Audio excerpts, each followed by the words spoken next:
When it comes to movie history, one of the most amusing and entertaining topics to talk about is the concept of the bad movie. Sometimes, this term can apply to movies that are just downright awful, ranging from films like Battlefield Earth to the abysmal 2019 adaptation of the musical Cats. The bad movie label could also apply to another form of bad movies, and easily the most famous, the so bad it's good category. These movies, while often featuring terrible acting, poor writing, and a butchered sense of directing, still managed to be entertaining and enjoyable in their own right, and could even develop notable cult followings made up of dedicated fans from all over the world, with films like Tommy Wiseau's infamous The Room from 2003, or Troll 2 from 1990, which even had a whole documentary made on it actually called Best Worst Movie. For the longest time, however, and before The Room and Troll 2 were even released, the title of the worst movie ever made was given to a film from 1959 called Plan 9 from Outer Space, a sci-fi horror movie about aliens who seek to resurrect the Earth's dead in an effort to take over the world, although they only ever managed to create 3 zombies in doing so, consisting of a zombie played by Swedish professional wrestler turned actor Tor Johnson,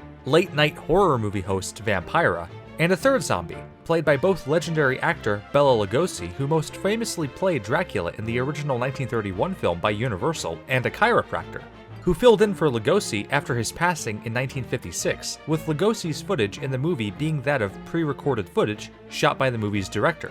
Edward D. Wood Jr., or Ed Wood as he would be called, who directed some of the most zany, low-budget sci-fi and horror films of the 50s, including the surreal Glen or Glenda and Bride of the Monster, both starring Lugosi, and would be so cheap in his filmmaking techniques that he would not even bother to do second takes, going with the first take shot even when obvious mistakes were made by the actors or other factors, hence why mistakes like this shadow of a microphone can be seen in Plan 9 from Outer Space. Because of his unconventionally loose directing style and overall low quality of his films, Wood was dubbed the worst director of all time for decades, which I personally disagree with. Sure, Wood may have been too forgiving when it came to filming his takes, and his directing could have been much better, but he was filled with more passion than many of the filmmakers making movies today for that matter, and also never gave up on his projects. And his passion shined through in his work, and this can especially be seen in Plan 9 from Outer Space, which, while flawed, is enormously entertaining, and makes for a great late-night viewing.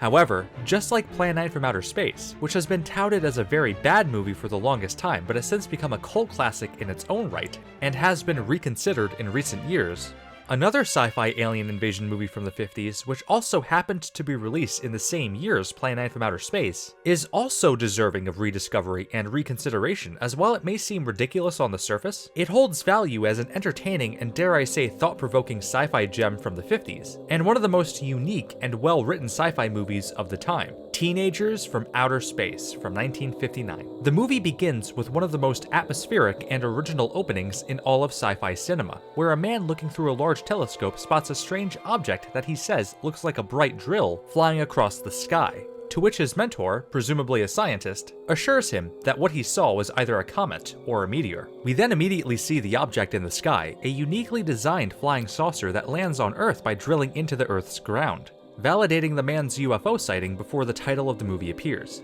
Once the spaceship lands, a dog runs up to it and barks until an alien emerges from the craft and kills it using a disintegrator ray, disintegrating all of the dog's flesh and reducing it to a skeleton. Once the aliens leave the craft, they are revealed to be human-looking aliens who came to Earth on a dark mission, finding out if the planet Earth is suitable enough to be home for the Gargans, lobster-like monsters that grow to enormous sizes from breathing oxygen and are used as a food source back on their home planet, with Earth chosen as a possible planet to be used to harvest the Gargans away from their home planet and onto a foreign one. Naturally, once the Gargans grow to a large size, they would pose a threat to the human population of Earth, something that unsettles one of the aliens, named Derek, played by David Love, after he finds a metal inscription attached to the dog's skeleton, making him realize that life exists on Earth. After realizing intelligent life exists on Earth, Derek pulls a disintegrator ray on his own commander and his comrades, insisting that they leave Earth and find another planet instead. Mocking Derek's conviction for life on Earth, the other aliens proclaim themselves to be the supreme race, saying that other forms of life in the universe are inferior to them, also emphasizing that they have the better weapons and technology. making the other aliens cast Derek out as a traitor and the total opposite to Thor, who staunchly takes the commander's side, and is very much the commander's right-hand man, and the one that killed the dog. After clever manipulation, they manage to disarm Derek and hold him captive. But while he is held, the commander is told that Derek is, in fact, the son of the Supreme Ruler. While this news breaks to the commander, Derek makes a daring escape, escaping fire from the disintegrator ray and getting away entirely. Now knowing that Derek is the son of the Supreme Ruler without even being aware of it himself, the commander sends Thor to capture Derek, alive and unhurt, a mission Thor quickly agrees to. All the while, the rest of the alien crew leaves a Gargan in the nearby cave. Right off the bat, the movie's opening is dramatically different than most other sci-fi and alien invasion movies from this period, and sci-fi movie history in general, as while other movies would take several scenes and quite some time to explain why the aliens are attacking and who they are, Teenagers from Outer Space is not afraid to show the aliens outright in the first 5 minutes of the movie, albeit they look just like ordinary humans. After getting away, Derek makes his way into classic 1950s suburbia, where he meets children and a gas station attendant who tells him the address on the dog tag, which Derek holds onto as he wishes to find the owner of Sparky, the dog that was killed. Derek arrives at the address and meets Betty, played by Dawn Bender, a young woman who lives with her grandfather. While they wonder where Derek came from, with Gramps guessing that he might be part of the military given his uniform, they offer him the opportunity to rent out a room in their home, something he quickly agrees to, much to the delight of Betty, who develops a liking for Derek, which builds throughout the film. Meanwhile, Thor finds his way into town after inadvertently hitchhiking to track Derek down, whatever the cost, even vaporizing the gas station attendant and the man who drove him to town after they inconvenienced him. While the horrors happen, Betty finally sees Sparky's dog tag after it falls into the pool of Alice, a friend of Betty's, while the two visit her, prompting them to go to the location of Sparky's bones in a saddening scene. During this scene, Derek begins to let Betty in on who he really is and where he came from, even describing the disintegration ray. Sparky? But... Over there is what happened when the same beam was aimed at me. It missed, and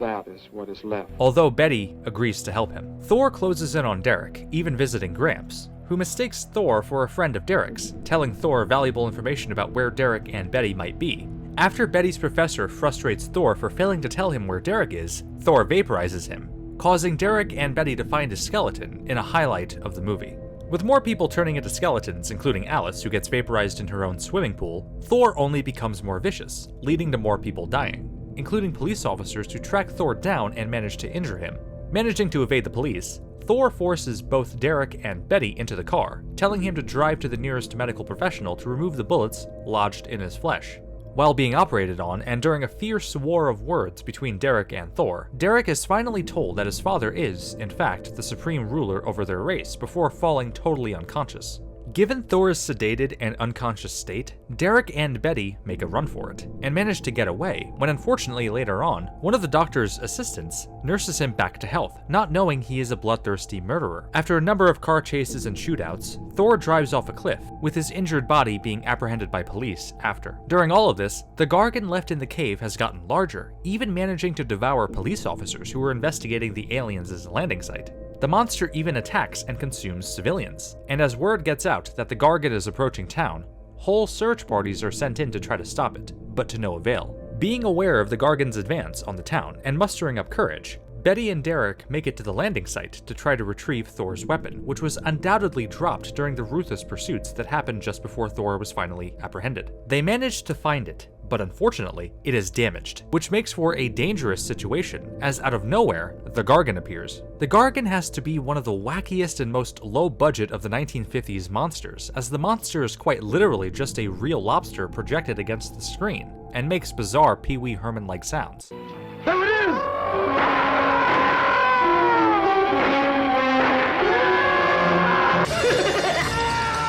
The fact that the Gargan is just an overgrown lobster and that it is from outer space does still make it freakish, and the thought of hundreds, if not thousands of them attacking the human population across Earth is a zany but entertaining one. After connecting the disintegrator ray to electricity, Derek puts an end to the Gargan by firing at it, killing it for good. After the Gargan showdown, Derek changes into his original alien outfit and demands that Thor be released from custody since he knows his commander and the Supreme Ruler have now reached Earth's orbit. Derek and Thor, as well as Betty, her grandfather, and reporter Joe Rogers, a friend of Betty who has been covering the Gargan and disintegrator ray killings throughout the movie, all meet up in the alien landing site location when it appears Derek is ready to return to his own planet, seemingly making it look like, although in a sneaky manner, that he has defected back to his alien race and their authoritarian ideas. Just when he had his commander and his own father fooled, Derek gets into the spaceship, closes the hatch, seemingly isolating himself in the craft, which gravely alarms his father and the rest of the crew,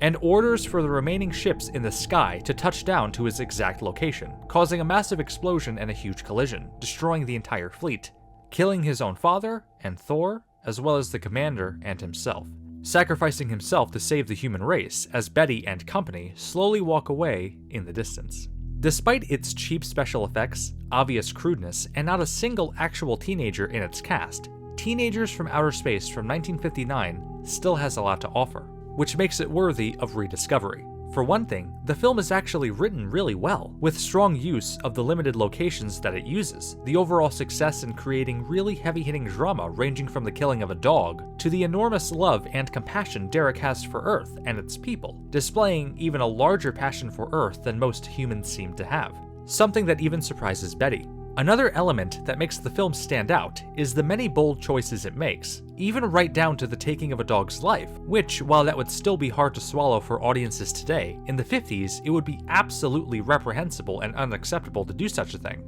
And the use of skeletons, the flying saucer effects, and even the neat special effects regarding the disintegrator ray, which was really just a Hubley's atomic disintegrator toy cap gun with a mirror attached to it, and with a trick of lighting, would be used as the deadly disintegrator ray used for the film, adding such a great deal to the camp and zaniness factor of the movie. To add to this, the same skeleton was used for each of the murder victims, further demonstrating the film's limited budget and resources. In terms of atmosphere and setting, those elements are some of my favorite factors that this film has to offer. The film just holds a comforting, almost peaceful essence to it, as it is almost entirely set in 1950s suburban California, a comfortable contrast to the literally out-of-this-world chaos that unfolds on screen. Its bold and ingenious choices were also only made possible since the film was independently made rather than a studio project, as made by director Tom Graeff,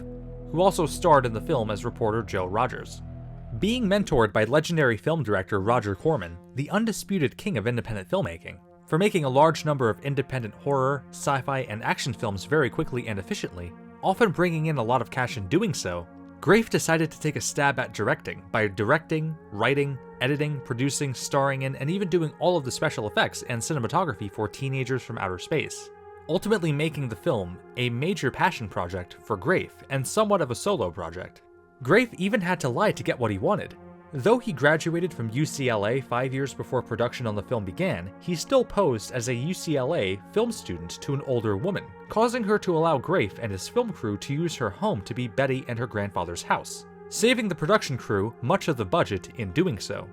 Graeff also managed to get a fairly notable actor to portray Betty's grandfather, Harvey B. Dunn. Dunn had actually starred in a number of Ed Wood's films, and most notably Bride of the Monster and Night of the Ghouls. He also interestingly starred in minor roles in 2 Audrey Hepburn movies, Sabrina from 1954 and My Fair Lady from 1964. Yes, starring in super low-budget horror films, and also one of the single greatest musicals ever made. Speaking of fascinating careers, the actor who portrayed the commander, King Moody, actually played Ronald McDonald in the McDonald's commercials for almost 2 decades from 1969 to 1985. Attention everyone! The boys and girls will be here at McDonald's any minute now. Still, even given its low budget and faults, and dealing with a large array of limitations, Tom Graeff refused to give up, and, like Ed Wood, was so filled with passion, he fought to have his projects made as a true director would. The movie would premiere on the drive-in movie circuit in 1959 as part of a double feature with Gigantus the Fire Monster, otherwise known as Godzilla Raids Again, which originally released in 1955 in Japan, and is the second Godzilla movie ever released, as well as the first Godzilla movie in which Godzilla fights against another monster. This time, the monster Anguirus, who would ironically become a reliable ally for Godzilla later on throughout the Godzilla series. However, though premiering alongside a Godzilla movie, the film was a critical failure at the box office, something which deeply depressed an already fragile Graeff. Graeff would famously suffer a breakdown that very same year and would fall into a disastrous psychological spiral until he sadly took his own life in 1970. But for years after his death, Teenagers from Outer Space has taken on a life of its own, such as being featured as a film shown by many late-night horror hosts, including Sven Gulli and Elvira. And the film even has a Mystery Science Theater 3000 episode devoted to it. The whole movie could even be unlocked when you beat the video game titled Destroy All Humans. Also about an alien invasion that strikes Earth in the year 1959. This was actually how I first watched Teenagers from Outer Space a number of years ago as a kid, and I have been a fan of the film ever since. The film's music was also largely taken from a music library called Capitol High Q, the same exact music library used for such films as The Killer Shrews from 1959, and most famously, 1968's iconic zombie horror film Night of the Living Dead, which used many of the same background music tracks also heard in Teenagers from Outer Space.